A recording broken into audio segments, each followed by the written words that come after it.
ஓம் சக்தி குருவடி சரணம் திருவடி சரணம். குரு வாழ்க, பங்காரம்மா வாழ்க. சக்திகள் அனைக்கும் அன்பான வணக்கங்கள். குழந்தைங்களா நல்லா இருக்கிறீங்களா?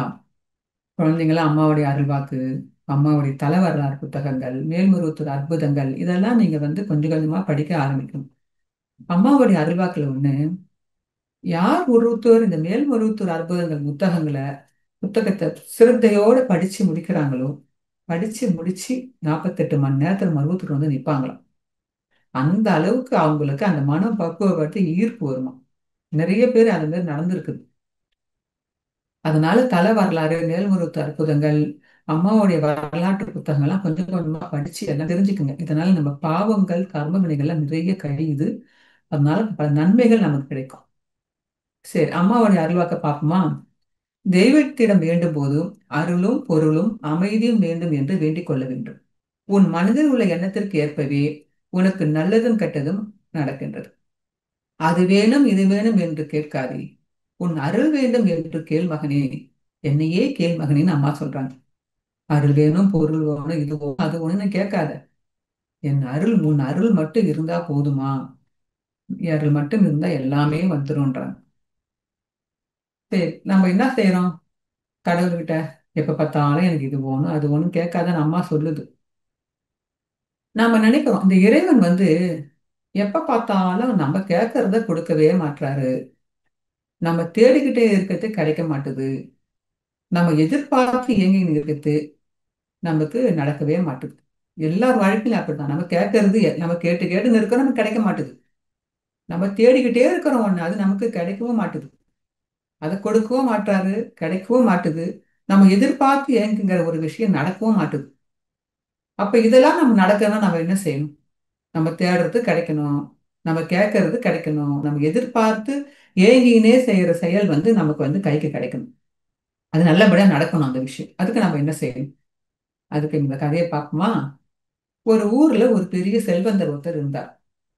அந்த செல்வந்தர் செல்வந்தர் மட்டும் இல்ல, அவர் நல்ல ஆன்மீகவாதி, நல்ல மனமுடைய நல்ல மனுஷன். எல்லார் மேலயும் அன்பா இருப்பாரு, எல்லாருக்கும் தான தர்மங்கள் செய்வார், நல்லா உதவி பண்ணுவார். ஆனா என்ன ஆகும்னு, அவருக்கு ஒரு குழந்தைகளும் இல்ல, மனைவியும் இல்ல, தனியா தான் இருக்கிறாரு. உறவுகள் சொல்லிக்கிறதுக்கு யாரும் இல்லை. ஆனா அவர்கிட்ட வேலை செய்யறதுக்கு 20க்கும் மேற்பட்ட நிறைய பேர் வேலையாட்கள் இருக்கிறாங்க. அவர் நிறைய செல்வந்தர் இருந்தால நிறைய அவருக்கு வேலை செய்யறதுக்கு நிறைய பேர் இருக்கிறாங்க.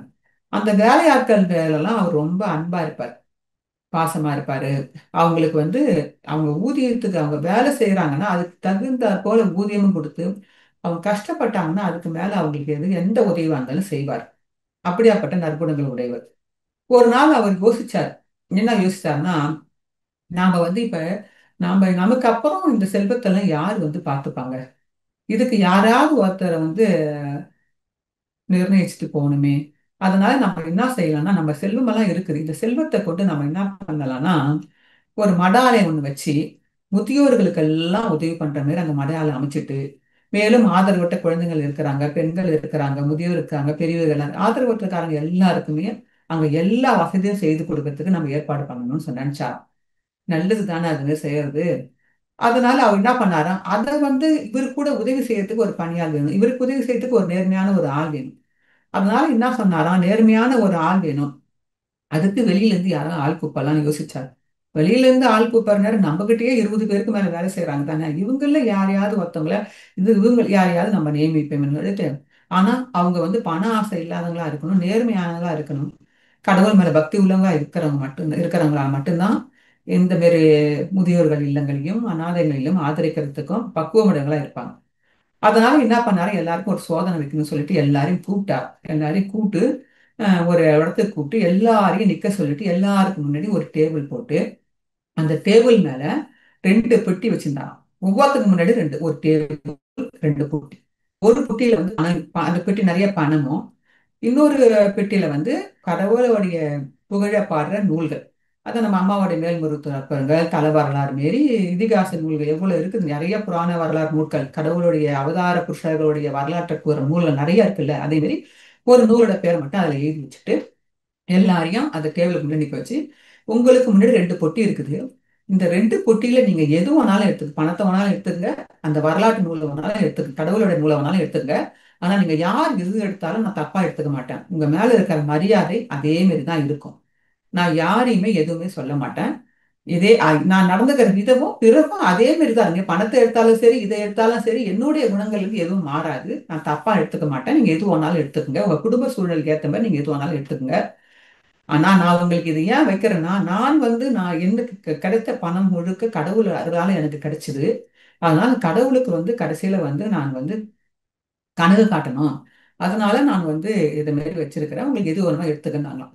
சரி, அப்போ ஒவ்வொருத்தவங்களும் என்ன சொன்னாங்க, முதல் ஆள் வந்து அந்த பெட்டியை எடுத்துக்கிட்டு, ஐயா, என் குடும்பத்துல வந்து என் தாயாருக்கு ரொம்ப உடம்பு சரியில்லாம இருக்கிறாங்க. அவங்களுக்கு வைத்தியம் பார்க்கறதுக்கே நிறைய பணம் தேவைப்படுது. அதனால என்னை மன்னிச்சிடுங்க.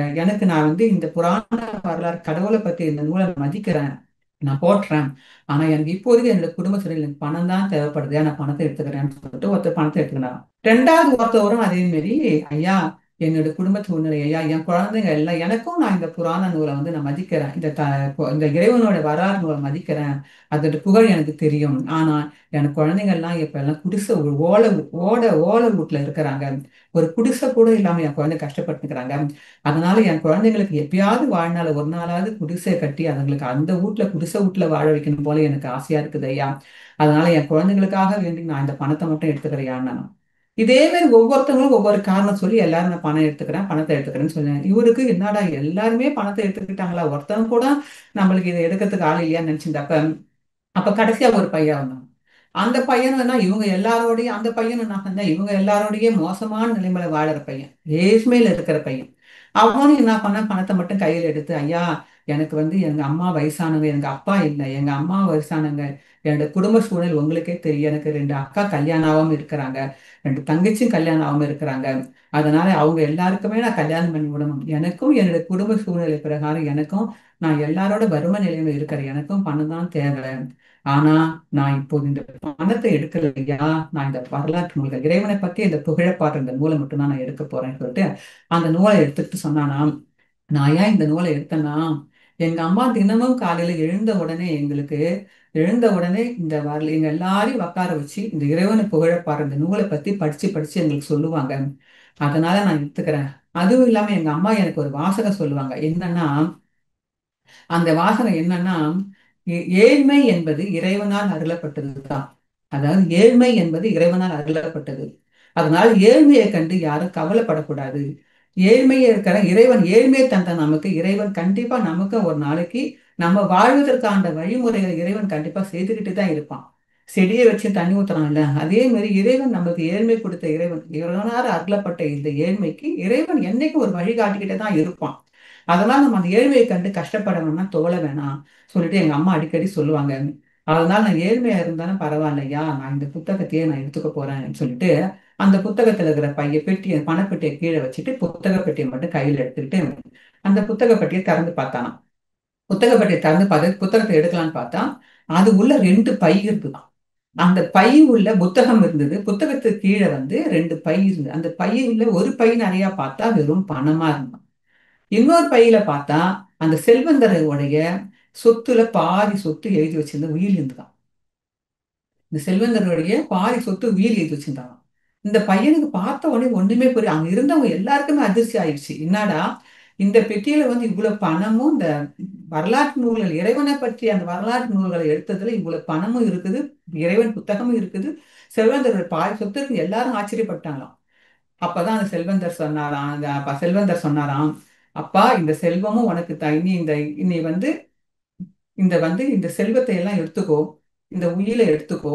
இத இத வச்சு உனக்கு இப்போதைக்கு என்னென்ன அவசியமா தேவைப்படுதோ எல்லாத்தையும் நிறைவேற்றுக்கோ. உன் வாழ்க்கைக்கு தேவையான அவசியங்கள் எல்லாத்தையும் நிறைவேற்றி நல்லபடியா வாழ்ந்துட்டு நல்லபடியா வாழு. மீதி இருக்கிற பணத்தை எல்லாத்தையும் நீ வந்து கண்டிப்பா நீ தான தர்மம் செய்வ நம்பிக்கை எனக்கு இருக்குதுப்பான்னு சொன்னாராம். அப்ப அந்த பையன் சொன்னானாம், ஐயா, இது வரைக்கும் நான் கஷ்டப்பட்டப்பெல்லாம் நான் எப்பெல்லாம் உங்களுக்கு கேட்கறனோ அப்பெல்லாம் நீங்க எனக்கு உதவி செய்துக்கிட்டே தான் இருந்தீங்க. எங்களுக்கு எங்களுக்கு எங்களுடைய வேலைக்கும் அதிகமா எங்களுக்கு வருமானம் கொடுத்தது இல்லாம எங்களுக்கு வந்து நீங்க எப்பெல்லாம் நான் துன்பப்பட்டனோ அப்பெல்லாம் நான் கேட்கறப்பெல்லாம் எங்களுக்கு நீங்க உதவி செய்துங்க ஐயா, ரொம்ப நன்றிங்க ஐயான்னு சொல்லிட்டு அவன் அந்த பணத்தை எடுத்துக்கிட்டு அப்ப அப்ப அந்த செல்வந்தர் சொன்னாராம், நீ கண்டிப்பா நல்லபடியா நடப்ப நம்பிக்கை உன் மேல இருக்குதுப்பான்னு சொன்னாராம். அதுதாங்க. அந்த பையன் என்ன கேட்டான், அம்மா அம்மா சொன்ன அறிவாக்கம் மாரி அது ஓணும் இது ஓணும் சொல்லி தேடி ஓடாம இறைவனோட அருள் மட்டும் போதும், இறைவனோட அருள் புத்தகம் மட்டும் போதும்னு சொல்லிட்டு வேண்டி அதை எடுத்ததுனால தான் அவனுக்கு இவ்வளவு செல்வம் கிடைச்சது. அந்த சொத்து செல்வந்தர் மேல பாதி சொத்தும் கிடைச்சது. ஒண்ணு மட்டும் சொல்லுவாங்க, நம்ம அது ஓணும் இது ஓணும் தேடி ஓட வேணாம்.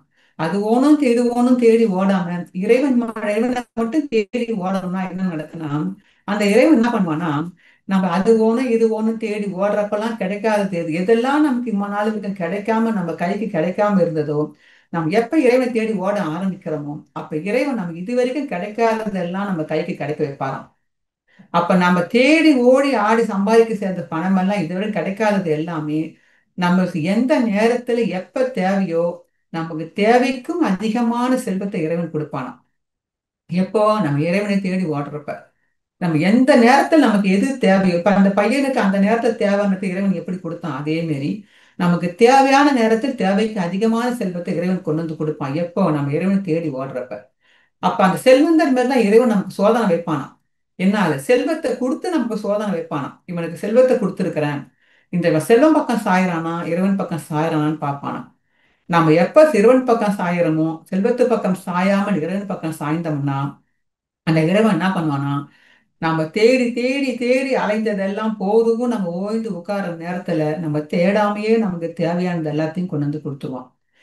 அது மட்டும் நமக்கு தேவையான செல்வத்தை மட்டும் கொடுக்கறது மட்டும் இல்லாம நமக்கு போதும் இந்த நிறைவான மனசை கொடுத்துருவோம். அதுதான் முக்கியம். நிறைய பேர் எல்லாம் ஓடி ஓடி எவ்வளவுதான் சேர்த்து வச்சாலும் போதும்ன்ற மனமே இல்லாம இருக்கிறாங்க. அதனால என்ன பண்ணணும், மாயையில போய் மாட்டிக்கும்.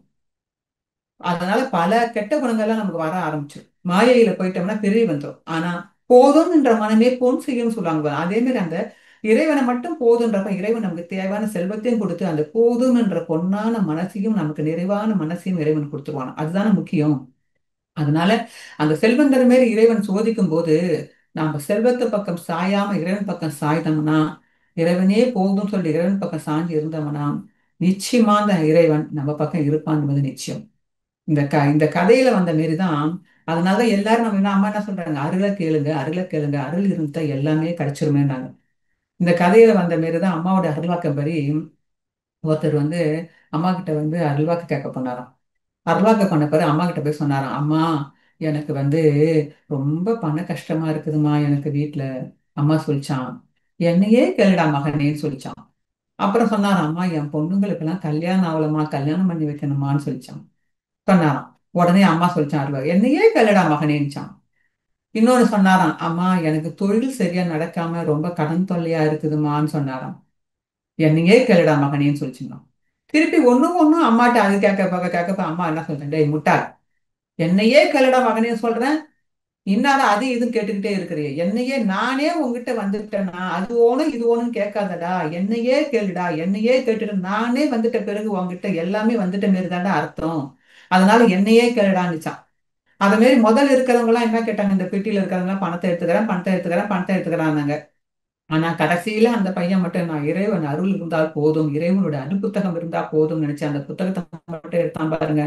அந்த புத்தகத்தை எடுத்தனால்தான் அவனுக்கு பணமும் கிடைச்சது, இறைவனோட அருளும் கிடைச்சது, அதுக்கு மேல சொத்தும் கிடைச்சது, நல்ல மதிப்பு மரியாதை எல்லாம் வாழ்க்கையில எல்லாமே வந்துருச்சு பாருங்க. அதனால நாமும் அன்னையின் அருள்வாக்கை கடைபிடிச்சு அனைவரும் அன்னையின் அருளை வேண்டி அன்னையின் அருள் புத்தகங்களை படித்து அன்னையின் அருளை வேண்டி நிற்போமாக. ஓம் சக்தி. குருவடி சரணம். திருவடி சரணம்.